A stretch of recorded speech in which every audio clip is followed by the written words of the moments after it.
ওয়ালাইকুম আসসালাম, কে বলছেন প্লিজ? জি, আমি সাংবাদিক মাসুম বলতেছি। হ্যালো। জি, আমি সাংবাদিক মাসুম বলতেছি। হ্যালো। আমি শুনতে পাচ্ছি, আপনি শুনতে পাচ্ছেন না? না, আমার নেটওয়ার্কের সমস্যা না। অভয়নগরের সরকারি নির্দেশনাকে বৃদ্ধাঙ্গুলি। সময়মতো অফিসে আসছেন না শিক্ষা কর্মকর্তা শহীদুল ইসলাম ও তার দপ্তরের কর্মকর্তারা। দক্ষিণ বাংলা ডেস্ক রিপোর্ট। যশোরের অভয়নগর উপজেলায় সরকারি নির্দেশনাকে বৃদ্ধাঙ্গুলি দেখানোর অভিযোগ উঠেছে উপজেলা মাধ্যমিক শিক্ষা কর্মকর্তা শহীদুল ইসলাম সহ তার দপ্তরের কর্মকর্তাদের বিরুদ্ধে।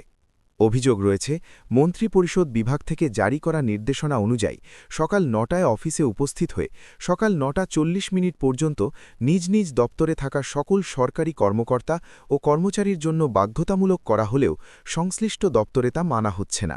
আজ বৃহস্পতিবার ৫ মার্চ সকাল ৮:৩০টার দিকে উপজেলা পরিষদের পুরাতন ভবনের দ্বিতীয় তলায় অবস্থিত উপজেলা মাধ্যমিক শিক্ষা কর্মকর্তার কার্যালয়ে গিয়ে দেখা যায় কক্ষের দরজায় তালা ঝুলছে। পরে দেখা যায় পরিষ্কার পরিচ্ছন্নতা কর্মীকে দিয়ে অফিস সহায়ক আয়ুব আলীর কক্ষটি খোলা রাখা হয়েছে। স্থানীয়দের মতে, বাইরে থেকে কেউ এলে যেন মনে হয় অফিস খোলা রয়েছে, এ উদ্দেশ্যেই এমন ব্যবস্থা রাখা হয়েছে।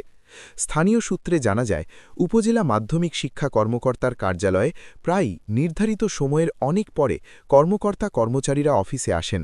এতে সেবা নিতে আসা শিক্ষক, শিক্ষার্থী ও সাধারণ মানুষকে দীর্ঘ সময় অপেক্ষা করতে হয়, ফলে চরম ভোগান্তিতে পড়তে হচ্ছে সেবা প্রত্যাশীদের। সরেজমিনে দেখা যায়, এদিন সকাল ৮:৩০ থেকে ৯:৩০ পর্যন্ত দপ্তরের সামনে অপেক্ষা করেও সংশ্লিষ্ট কোনো কর্মকর্তা বা কর্মচারীর দেখা পাওয়া যায়নি। এ সময় মাধ্যমিক একাডেমিক সুপারভাইজার মোসাম্মদ আসমা খান, কম্পিউটার অপারেটর ও অফিস সহায়ক আয়ুব আলীকেও উপস্থিত পাওয়া যায়নি। এ বিষয়ে উপজেলা মাধ্যমিক শিক্ষা কর্মকর্তা শহীদুল ইসলামের সঙ্গে যোগাযোগ করা হলে সাংবাদিক পরিচয় পেয়ে তিনি মোবাইল ফোনের সংযোগ বিচ্ছিন্ন করে দেন। ওয়ালাইকুম। ওয়ালাইকুম আসসালাম, কে বলছেন প্লিজ? জি, আমি সাংবাদিক মাসুম বলতেছি দক্ষিণ বাংলা থেকে। হ্যালো। জি, আমি সাংবাদিক মাসুম বলতেছি দক্ষিণ বাংলা থেকে। হ্যালো। আমি শুনতে পাচ্ছি, আপনি শুনতে পাচ্ছেন না? না, আমার নেটওয়ার্কের সমস্যা না। হ্যালো। হ্যালো।